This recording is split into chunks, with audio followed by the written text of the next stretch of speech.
filho tem hoje em toda a tua obra, Senhor. Pai, muito obrigado pela vida desse grande homem, Senhor. Usa ele sim, Pai, de uma forma gloriosa, poderosa, segundo, Pai, aquilo que tu tem chamado ele para nossas vidas, e que possamos sair daqui acrescentados, ó Pai, cheios, ó Pai, sim, da tua palavra, Pai, em nome do Senhor Jesus, e que ela faz o desejo que apraz o teu coração. Pai, isso que eu te peço, te agradeço, em nome de Jesus. Amém.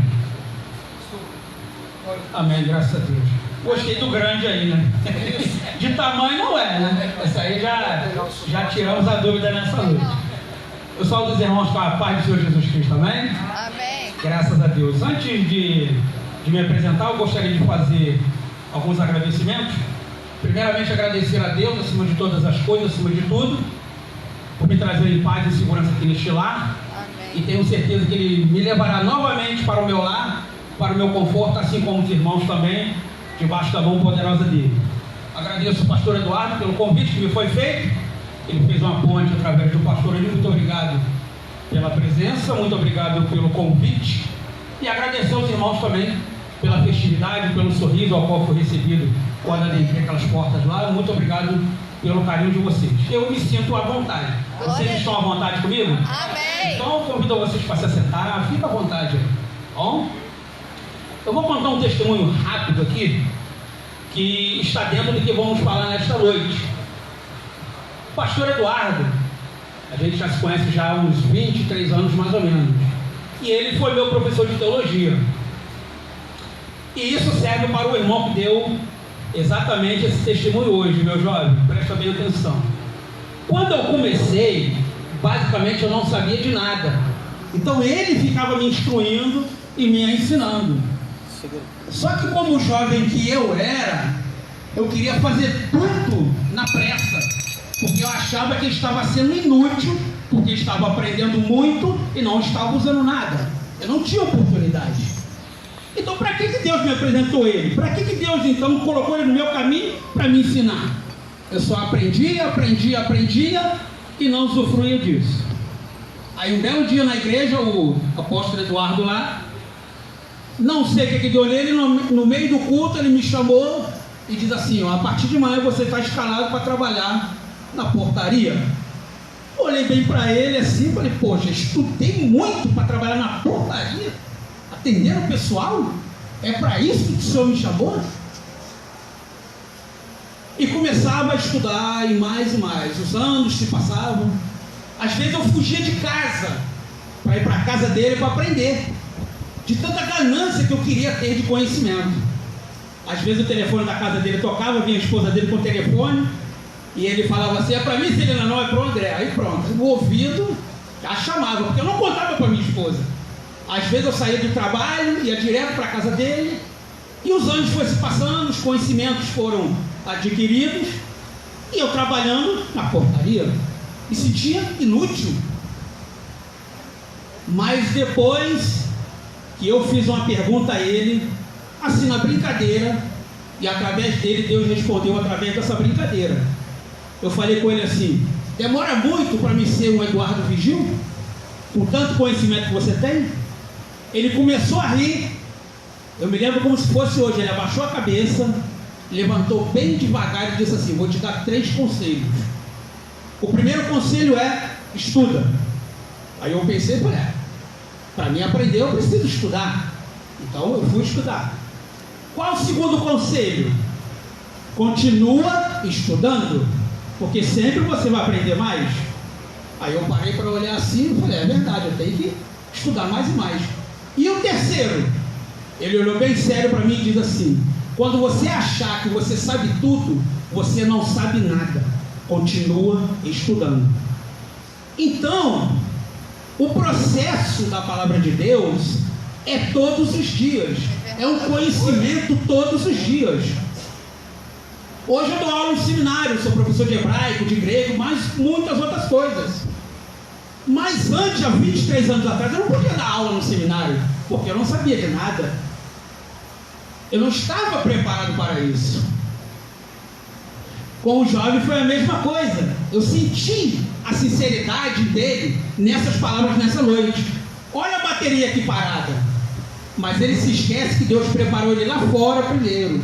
O tempo precisava ser trabalhado.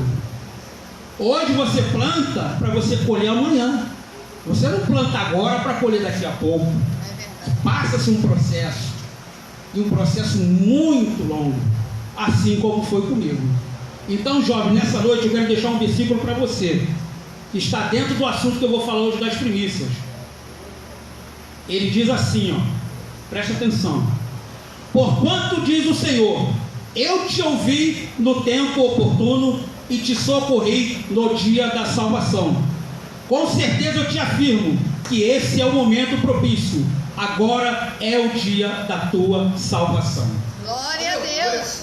Através do meu conhecimento, muitas pessoas adquiriram mais e mais do poder da palavra. Muitos alunos foram formados pelas minhas mãos. Muitas pessoas ouviram o Evangelho através de mim. Mas para isso eu precisava ser trabalhado. Eu tinha aquela ansiedade de querer fazer as coisas, mas não estava preparado. Então, para você nessa noite eu deixo essa palavra. Deus estava te preparando. Não se culpe pelo erro que você fez de ter saído da casa de Deus. Você apenas deu um tempo de vir na casa dele.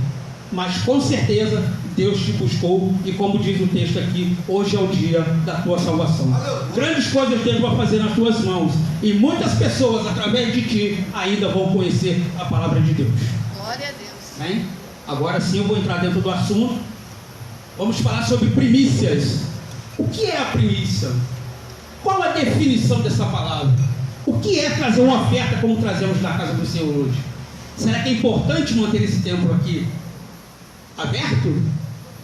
A irmã falou que teve aqui uma irmã que teve Covid, foi curada e trouxe o testemunho dela aqui dentro. Se vocês repararem, ela não falou em outra igreja, ela falou nessa daqui. É essa daqui que tem que estar de pé. É essa daqui que tem que estar funcionando. É essa daqui que Deus quer que fique de pé, para que outros adentrem aqui. Senão ela ia para outro lugar. Se Deus quer que ela fique aqui, essa casa tem que ser levantada. Glória. As primícias, os primeiros sinais da nova vida. Abra sua Bíblia lá em Ezequiel 40, capítulo 40, versículo de número 30.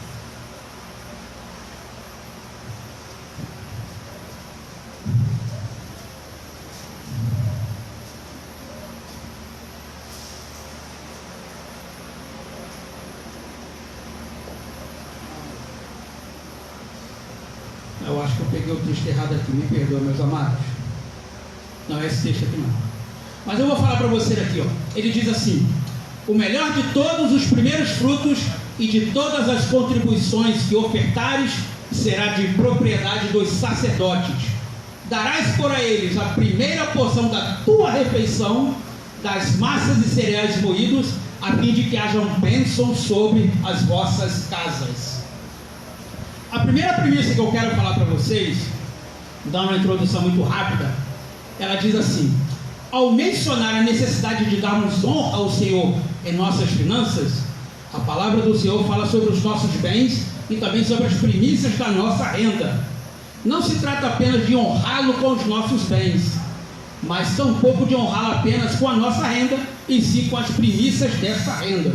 Muitas das vezes você se pergunta: para que Deus precisa do meu dinheiro, se Ele é dono de tudo? Na verdade, Deus não precisa do seu dinheiro, mas a sociedade ao qual vivemos precisa se pagar uma luz, precisa se pagar um aluguel, precisa se fazer uma reforma para dar um conforto aos irmãos, e isso gera uma contribuição monetária, ou o dinheiro. A definição do dicionário Aurélio acerca das primícias é: os primeiros frutos, as primeiras produções, os primeiros efeitos, os primeiros lucros, os primeiros sentimentos, os primeiros gozos, começos e prelúdios. A definição bíblica não é diferente. Por trás de toda uma doutrina fundamentada em ensinos explícitos e figuras implícitas, as Escrituras nos mostram a importância que Deus dá ao nosso ato de entregarmos a Ele as nossas primícias, cuja definição é a primeira parte de alguma coisa. Você trouxe a sua oferta aqui nessa noite, mas você se esqueceu de que você trouxe a sua primícia aqui e você não percebeu isso. Porque a primeira oferta que você tirou é a sua primeira que estava dentro da sua carteira. Então ela já é a sua primícia. O seu dízimo que você traz para a igreja é a sua primícia. O texto bíblico não está dizendo que tem que ser o primeiro de tudo. Como eu conheço aí muitas pessoas, dá licença da expressão, ignorantes, que diz que antes de dizimar a casa dele e de pagar os seus recursos financeiros, ele precisa primeiro trazer a oferta para Deus. Ele primeiro traz a oferta para Deus para depois pagar o que tem que pagar. Não. As Escrituras dizem que é o primeiro daquilo que você traz para a igreja. Deus não instituiu as ofertas pelo fato de precisar delas, mas para provar o nosso coração numa das áreas em que demonstramos um grande apego, que é a finança. Sem dinheiro nós vivemos. Precisamos nos vestir, precisamos comer, precisamos beber, precisamos nos sustentar. Então, para isso, precisamos pagar. Nós aqui precisamos dele, em primeiro lugar, em nossas vidas. E esse é um excelente exercício para manter o nosso coração consciente disso. No livro de Êxodo, no capítulo 13, capítulo 13, verso 13, ele diz uma coisa interessante. Ele diz o primogênito do gado ao qual o fazendeiro entregava para o Senhor. Ele diz assim, Êxodo 13, que se o primogênito considerado o primeiro fruto do ventre da jumenta não fosse resgatado, o seu pescoço deveria ser quebrado. Quando o animal dava a sua dádiva, ele tirava e oferecia para Deus como um fruto das bênçãos que foi colocado. Mas se ele não sobrevivesse, era cortado o pescoço e lançado fora. Olha o respeito da primícia, olha o respeito do que é trazer para a casa de Deus. Não é qualquer coisa, é a qualidade daquilo que você investe na casa de Deus. Não é o valor monetário. Deus não está preocupado com o seu valor monetário.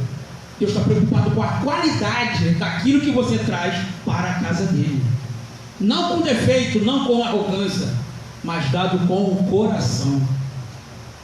Você é uma primícia nessa noite. Amém.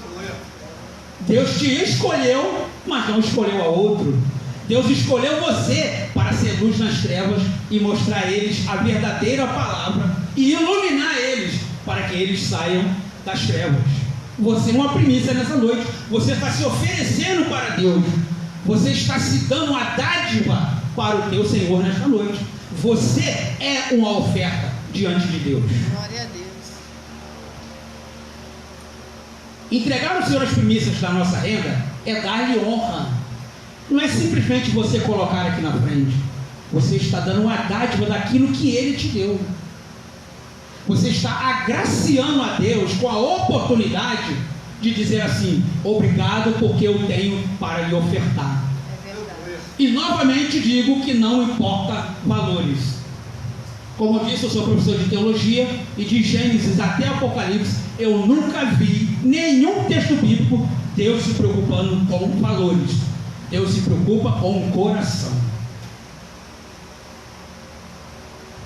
Entregar ao Senhor as primícias da sua renda é dar-lhe honra, é distingui-lo, é demonstrar o lugar especial que Ele ocupa em nossas vidas. Deus quer ser o primeiro em nossas vidas. Um pastor amigo meu costuma dizer que Deus é como um artista de cinema, Ele adora aparecer. Deus não gosta de ficar oculto. Tudo que acontece na sua vida, Deus quer aparecer. Tudo. Se você está triste, Deus quer aparecer. Se você está alegre, Deus quer aparecer na tua vida. Se você está com dificuldade de tentar raciocinar alguma coisa ou não consegue resolver um problema, Deus quer aparecer também. Ele é como um artista que só vive de holofote. Ele sempre quer estar diante da tua vida, sempre quer estar presente. Ele nunca quer ficar no oculto, escondido. É como um artista que adora aparecer. Opa, eu estou aqui, hein? Pode me chamar que eu estou na área, como diz a gíria aí.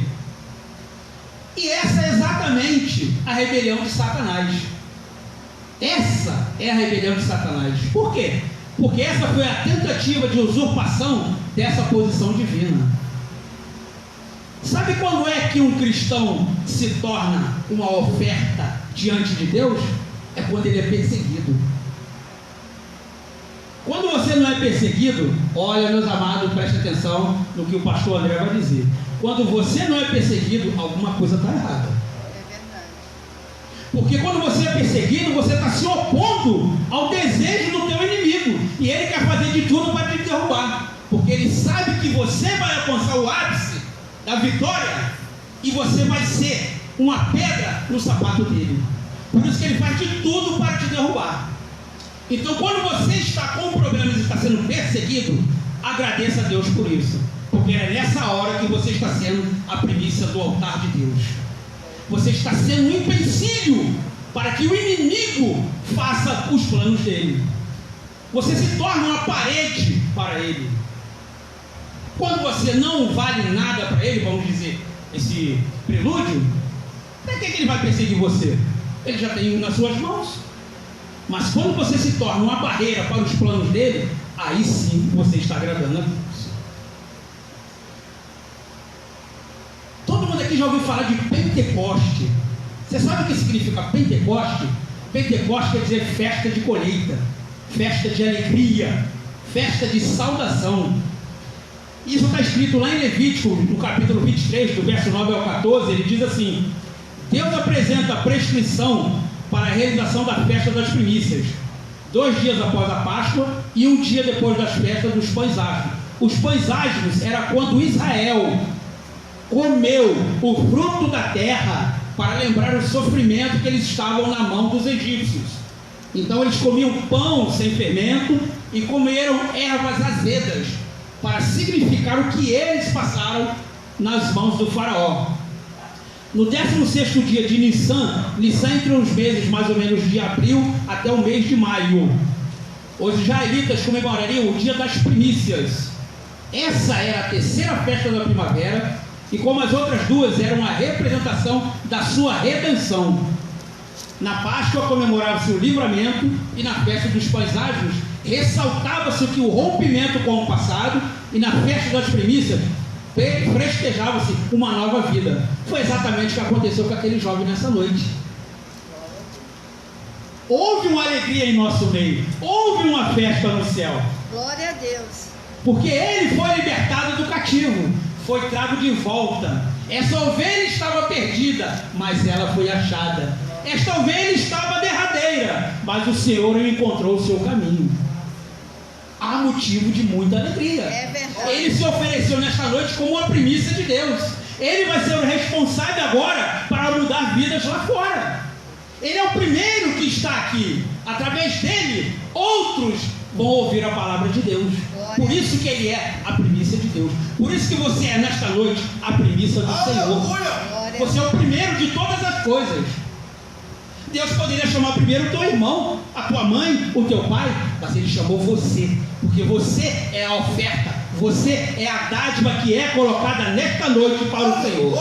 Glória a Deus.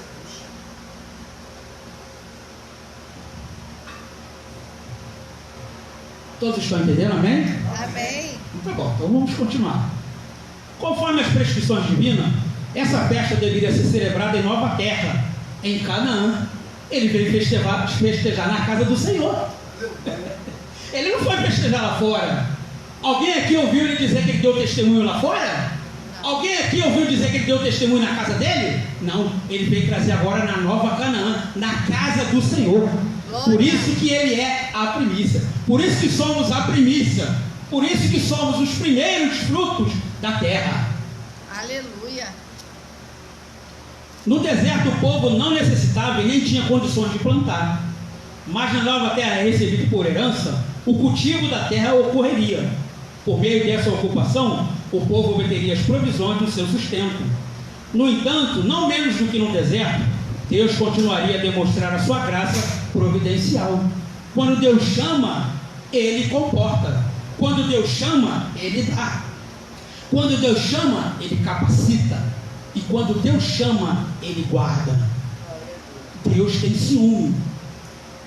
E muito ciúme. Malditos são aqueles que tocam na menina dos meus olhos. Deus tem ciúme de você. Porque você é a primícia do Senhor.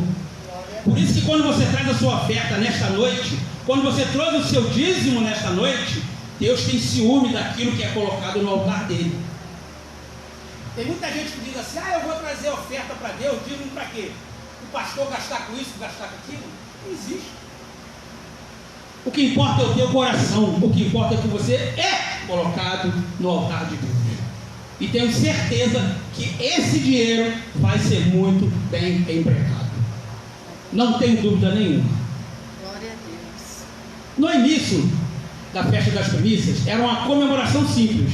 No 7º mês do calendário agrícola, na primavera, seria mais ou menos entre os meses de abril e junho, quando as plantações demonstravam os primeiros sinais de amadurecimento, o agricultor israelita ceifava o primeiro feixe de cereal maduro de sua colheita e entregava até o sacerdote.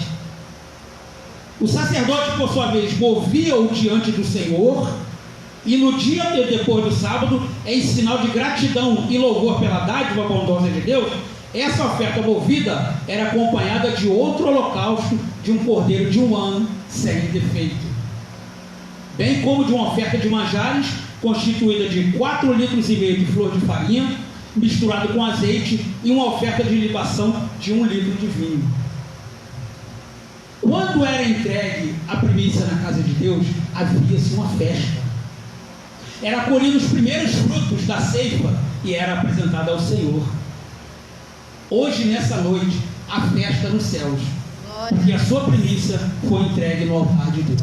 Aleluia. Em Deuteronômio 26:11, ele descreve o que acontecia em seguida. Em termos simples, Israel festejava. O povo e os levitas, e até mesmo os estrangeiros em seu meio, alegravam-se por todo o bem que era feito, que Deus havia concedido. Comia-se até fartar-se e celebrava-se com o coração repleto de gratidão e alegria.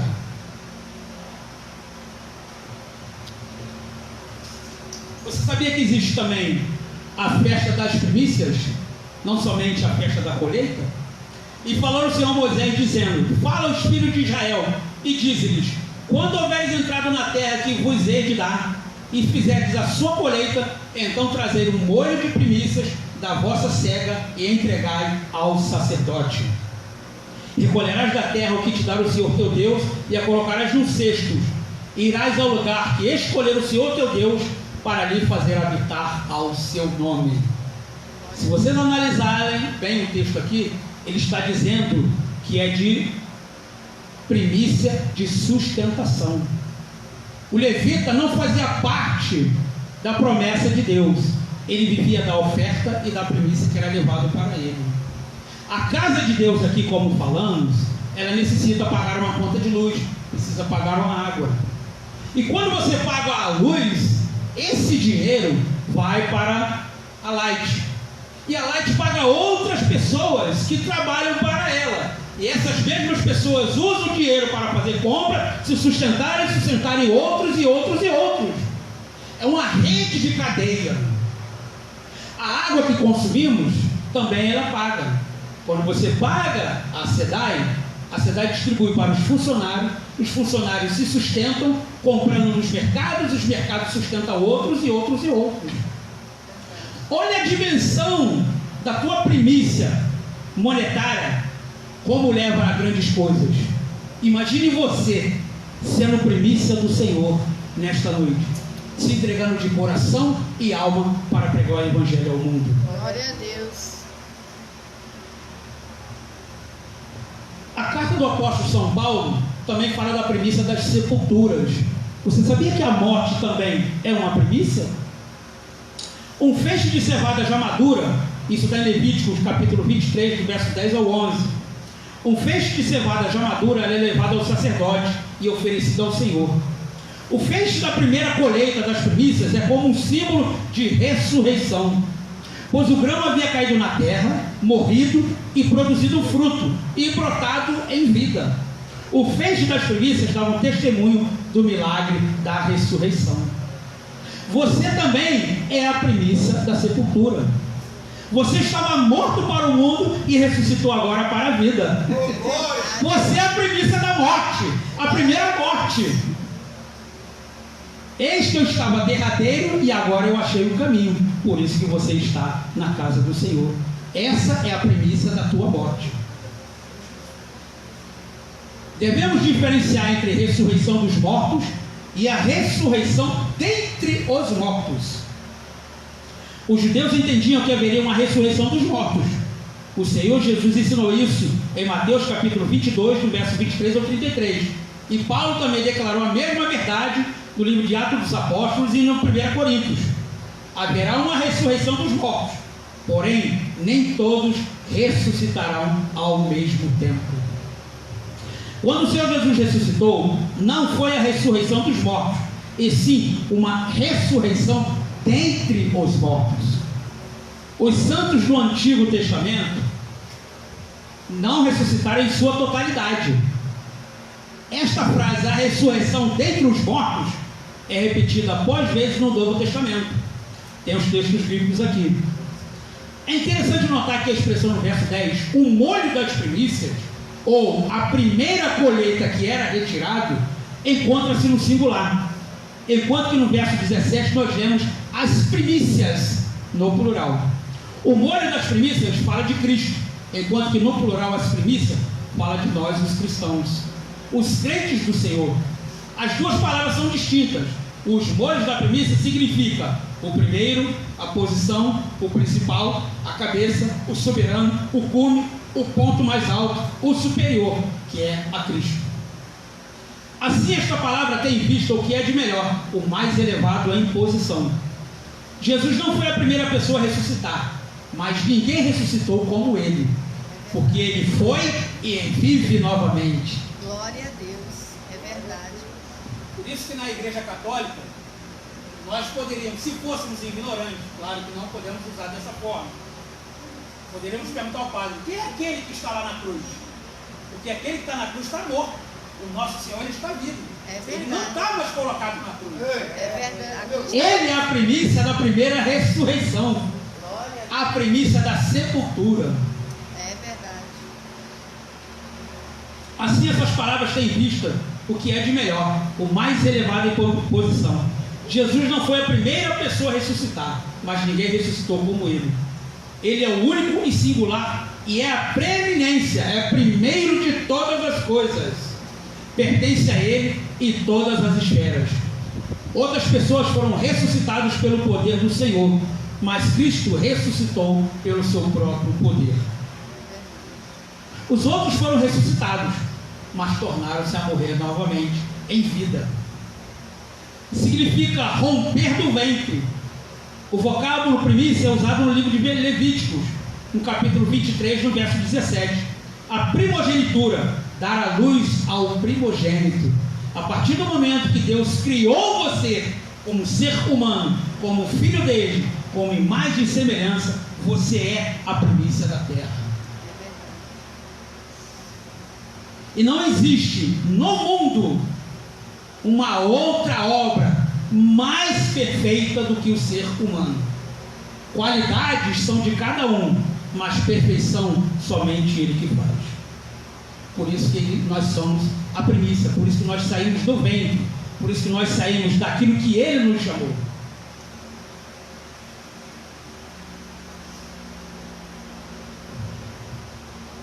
Os mortos em Cristo serão ressuscitados, bem como antes dos incrédulos.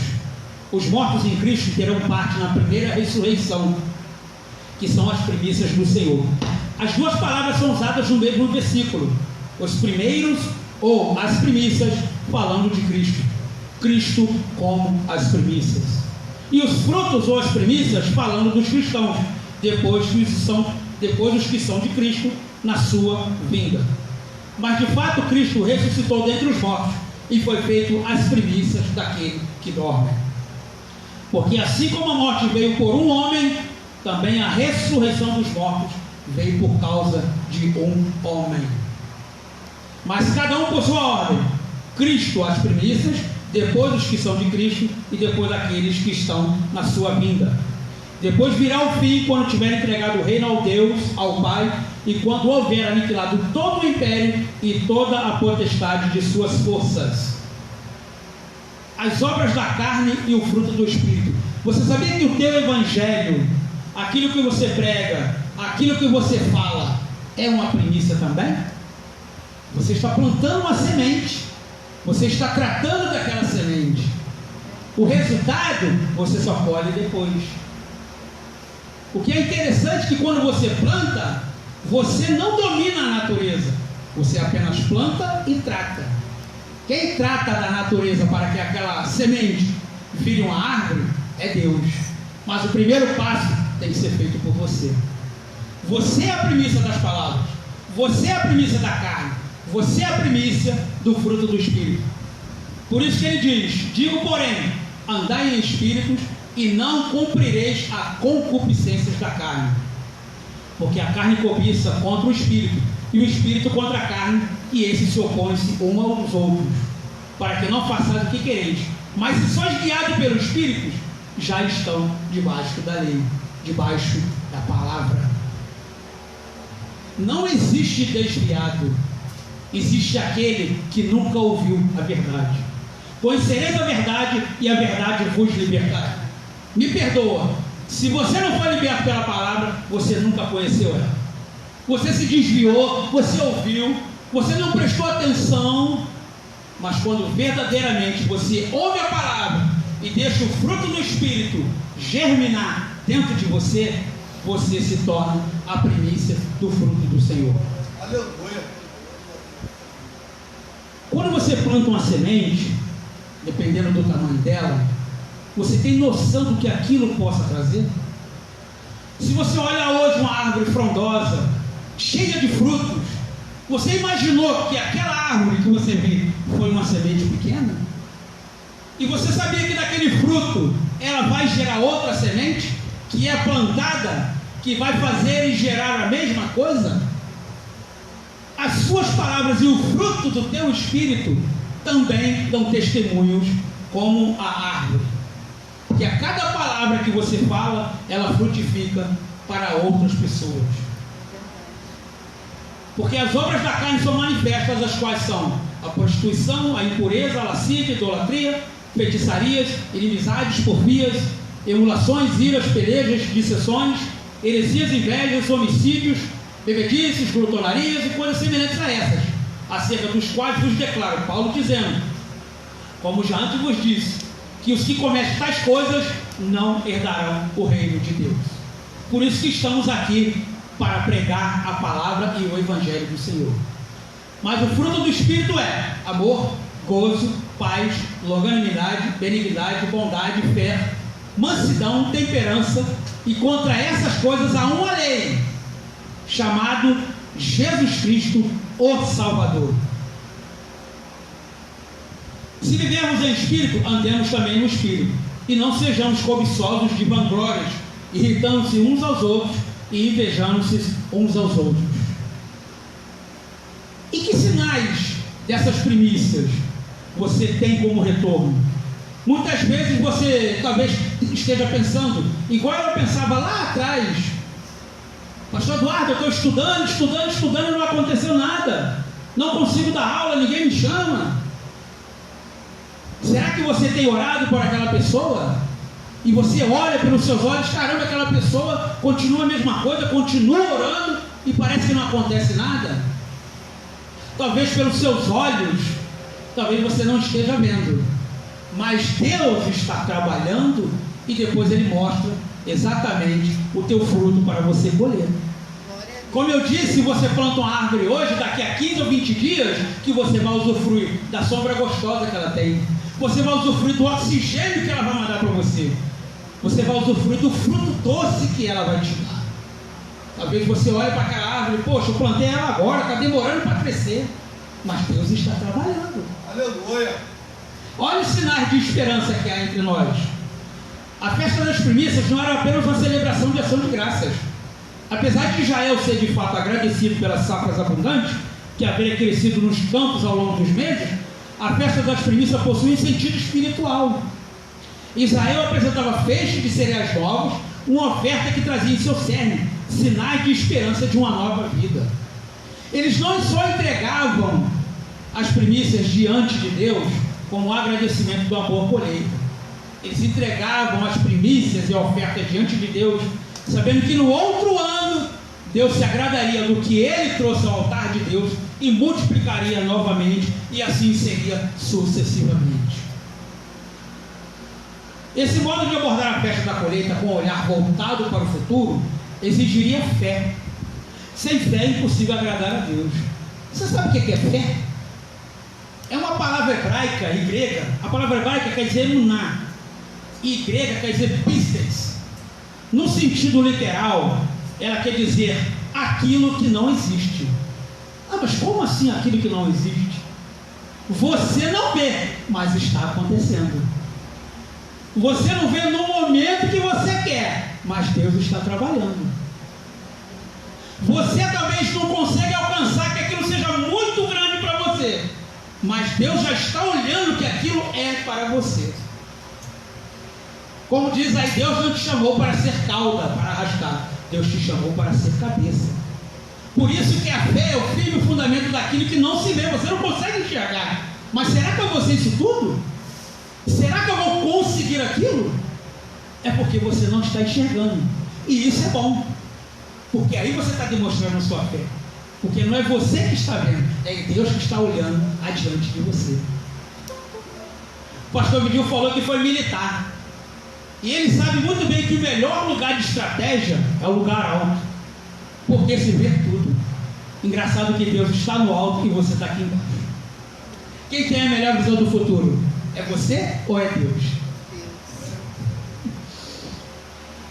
Esse modo de abordar a festa das colheitas com o olhar voltado para o futuro exigia fé, um modo de encarar a vida que precisava não apenas dos olhos, mas também do coração para enxergar. Contrastava nitidamente com as superstições repletas de medo que caracterizavam as nações vizinhas. Em Canaã, os adoradores de Baal realizavam negociações angustiantes com os seus deuses e, na tentativa de persuadi-los, cortavam-lhe até sangrar, como fizeram os sacerdotes de Baal no Monte Carmelo, ou queimavam seus filhos em sacrifícios para garantir propriedade, como os hediondos ao culto a Moloque. A cada ano, o sucesso religioso era medido pelo número de sacas de cereal, por alqueire ou por medida, e o insucesso pelo número de mortes de família. Israel não precisava negociar com Deus para garantir que ele cuidaria de suas necessidades diárias e anuais. Ele havia prometido fazê-los com demonstração de amor. Muitas das vezes nós pensamos em barganhar com Deus. Existem muitas igrejas hoje aí que você dá para receber, como se você fosse comprar. Se você for comprar algo hoje, você exige uma nota fiscal, porque você está pagando por ela e você é proprietário dela. Com Deus é diferente. Com Deus você não precisa barganhar, porque Ele é honesto, sincero e fiel para te dar tudo aquilo que você deseja. Aleluia. Precisa trazer o melhor do maior que você tenha, não. Deus não está preocupado com isso. Deus está preocupado com o teu coração, com a tua vida. Buscai primeiro o reino de Deus e a sua justiça, e todas essas demais coisas vos serão acrescentadas. Não adianta você pensar no amanhã. Ele sempre falava para mim: não adianta ter pressa. Para que você quer pressa? Para que você quer aprender logo? Para que você quer fazer isso? Eu não tinha estrutura para aquilo, mas todos os dias eu ficava criticando ele. Eu não tinha paciência. Por quê? Porque eu olhava lá de baixo. Aquele que estava lá em cima tinha uma visão melhor do que eu. Eu tinha uma visão diferente da dele. Daí Deus começou a me demonstrar que as coisas são diferentes. Não são como nós queremos, mas como Ele quer. Não adianta você trazer algo para Deus esperando que Ele vai te dar outra coisa. Não adianta. Se Ele falar não, é não. Se Ele falar sim, é sim. O meu pai foi acometido de um câncer. Já estava muito ruim mesmo. E eu no trabalho tinha recebido uma promoção. E uma vez eu deixei de fazer alguma coisa e meu chefe me chamou a atenção na frente de todo mundo. Ele fez um escândalo tão grande, está dentro do que eu vou falar aqui, tá bom? Que a empresa toda parou a fábrica para me olhar. Eu saí dali arrasado, totalmente arrasado. Fui para dentro da minha sala e comecei a chorar. Não pela bronca que ele levou, mas por que Deus estava fazendo aquilo comigo? Meu pai estava doente, acometido de um câncer, e de repente Deus me promove para me passar aquilo na frente de todo mundo. E depois eu vi aqueles colegas viram até mim, me perguntando o que houve, o que aconteceu, e foram me acalmando. Isso foi numa sexta-feira. Na segunda-feira eu fui trabalhar. Veja como Deus olha além do que você vê. Vinha chegando o meu chefe, o outro que era o dono da empresa, com o outro senhor com um envelope amarelo na mão. E ele chegou perto de mim e falou: André, o que aconteceu na sexta-feira? Eu expliquei a ele o que aconteceu. Sabe o que ele falou? Aquela pessoa que fez aquilo com você está no olho da rua. Ele nunca mais vai te perturbar. Eu não movi a mão para nada.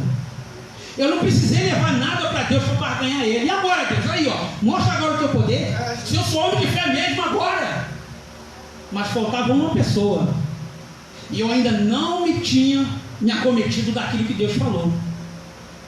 Eu tenho uma estante lotada de livros, de baixo até o teto. Muitos livros. E eu me lembro como se fosse hoje, que eu estava sentado no banco, ou a irmã estava pregando, e de repente, do nada, ela para a pregação, ela desce as escadas, vai até a minha ali, com o microfone na mão, e diz assim: Deus manda dizer para você nesta noite, que não adianta todo o conhecimento que você tem, porque Ele é Deus e leva o seu pai e você não vai poder falar nada. Você tem uma parede cheia de diploma, cheia de consideração. Para isso não é nada. Deus pode levar o teu pai porque Ele é Deus e você não vai poder falar nada. Nem todos os títulos que você tem, você não é nada. E eu comecei a chorar e chorava como criança. E aquela mulher, sendo usada por Deus, diz assim: Deus diz nesta noite, faça tão somente um propósito com Ele, que Ele vai mostrar para você quem é o Deus que serve na tua vida. Daquele dia em diante, eu comecei a orar e comecei a mudar. Porque todo o diploma, todo o conhecimento que eu tinha, não fazia de mim uma pessoa arrogante, não fazia de mim um tonto, não era um terno que eu usava, não eram as palavras bonitas que eu dizia, não era a maior premissa que eu levava para Deus. Deus não estava importado com nada disso. Deus estava interessado no controle. Quem controla a minha vida é Ele, não é eu que controlo através dos meus estudos. 3 dias depois, quarta-feira, às 19h25 da noite, eu estava passando minha roupa para ir para a igreja, toco o telefone na minha casa, eu pego o telefone, era minha mãe. Sabe o que ela falou? Teu pai está curado, não tem mais nada. Glória a Deus, aleluia. Eu caí em choro, caí em prantos e comecei a entender que não adianta barganhar com Deus, porque Ele é o Senhor e Ele é o controlador de todas as coisas. Aleluia. Meu pai hoje vive muito bem, graças a Deus, está aposentado, não tem mais nada e vive como uma pessoa simples. De lá para cá eu entreguei verdadeiramente a minha vida como uma premissa diante de Deus. Aleluia. Com o passar do tempo, contudo, o povo se esqueceu da prescrição de misericórdia e das ofensas que Deus havia instruído a Israel a apresentar, e perderam o sentido, passaram a ser uma prática mecânica, ou seja, dava por dar. Muitas vezes o pastor chega aqui: vamos dar oferta, você pega a carteira, calma aí. Como o pastor Benjamin falou, quem deu mais? Foi aquela mulher que deu as moedas que ela tinha, ou foram daqueles que tiraram do bolso e... Calma aí, é para fazer o quê? Para botar um forro aqui, para pagar uma luz? Quanto é? Toma aqui. Passou a ser uma coisa mecânica. Eu, quando comecei a estudar, passou a ser uma coisa mecânica. Eu tenho uma parede cheia de diploma, eu tenho um doutorado, eu tenho um mestrado, eu ando de terno e gravata. Posso estudar, posso dar aula, posso falar o que eu quiser, porque eu tenho experiência. Se tornou algo mecânico. Mas Deus teve que cortar aquilo ali, me trazer para um outro lugar e dizer: está vendo? É assim que a coisa funciona. Não é como você quer, mas como eu quero. Você tem que se entregar no altar como uma premissa de Deus. Não importa o valor que você tem. Se você quiser ter um doutorado, um mestrado, amém por isso. Corra atrás dos seus sonhos. Mas não é isso que vai te fazer diferente de mim ou de qualquer outra pessoa. É como você se entrega diante de Deus, como a tua primícia no altar do Senhor. É essa a verdade que Deus quer de ti. Primícias da redenção. A igreja é composta por pecadores, graças a Deus, porque se fôssemos corretos, não precisaríamos de Deus, daríamos as costas para Ele. Muitas vezes no seminário me perguntavam, por que Deus criou Satanás, sabendo que ele ia se rebelar contra Deus? O que é engraçado é que se não existisse o mal no mundo, nós nunca reconheceríamos que Deus existe. Você só busca Deus quando você está angustiado. Quando você está bem, você não procura Deus. Quando você está bem vestido, quando você está numa festa, se confraternizando, você não procura Deus. Você só procura Ele quando o mal vem assolar sobre a sua vida. Então Deus usa de artifícios que, como a fé que foi falado nesta noite, nós não conseguimos enxergar. Mas como Ele está no alto, Ele está no lugar de privilégio, Ele consegue ter uma visão melhor do que a sua. A igreja é composta por pecadores. A festa das primícias era um protótipo, um modelo de redenção mais plena que viria com Cristo. O Senhor Jesus foi oferecido como cordeiro pascual e sepultado na véspera da festa dos pães asmos. A data da ressurreição de Jesus ocorreu em uma das festas judaicas e isso não foi acidental. Deus planejou tudo de modo que Jesus não apenas permanecesse na sepultura até o terceiro dia, mas especialmente irrompesse no túmulo nas festas das primícias. Você já parou para pensar que quando Jesus morreu, na mesma hora, no mesmo dia ele poderia ser ressuscitado? Poderia retornar à vida? Por que ele teve que ficar 3 dias? Porque a festa das primícias estava se aproximando. E ele tinha que ser apresentado ao Senhor na sua ressurreição como a primícia da terra de como ele foi colocado para semear o mundo. Por isso que ele permaneceu 3 dias junto à sepultura. Trata-se de uma notícia maravilhosa para todos nós que vivemos na fragilidade da carne humana. Há muito, a morte marca a nossa vida e o nosso mundo, e um dia todos nós teremos de encarar o fim da nossa existência física. Tem muita coisa aqui para falar, irmãos, mas eu vou fazer uma conclusão, porque eu não sei a hora que era para me parar, mas eu senti que é o momento de eu fazer essa conclusão. E eu gosto mais de obedecer do que me rebelar. A conclusão diz assim: a Bíblia está repleta de histórias de pessoas que mantiveram Deus em primeiro lugar em suas vidas, a despeito do preço a ser pago. Abraão se dispôs a sacrificar o seu único filho, mas não se atreveu a deixar de dar graças a Deus em primeiro lugar. José foi para a cadeia para não pecar contra Deus numa relação adúltera. Sadraque, Mesaque e Abidnego foram lançados numa fornalha por recusarem-se a dar à estátua o lugar que pertence somente a Deus. Daniel foi lançado numa cova de leões pela decisão de manter a Deus acima de tudo em primeiro lugar. Os apóstolos foram presos e açoitados porque importava antes obedecer a Deus do que aos homens. Estes são exemplos positivos que nos inspiram a seguirmos as mesmas pegadas daqueles que agiram de modo correto. Mas também há os exemplos negativos de pessoas que não fizeram de Deus o primeiro em suas vidas e tornaram-se um exemplo a ser seguido. Além dessas figuras e exemplos, temos também o ensino explícito de Jesus, que não nos deixa dúvida sobre a importância do assunto da primícia. Buscai primeiro o reino de Deus e a sua justiça, e todas essas demais coisas vos serão acrescentadas. Eu agradeço a atenção de todos. Deus abençoe em nome de Jesus.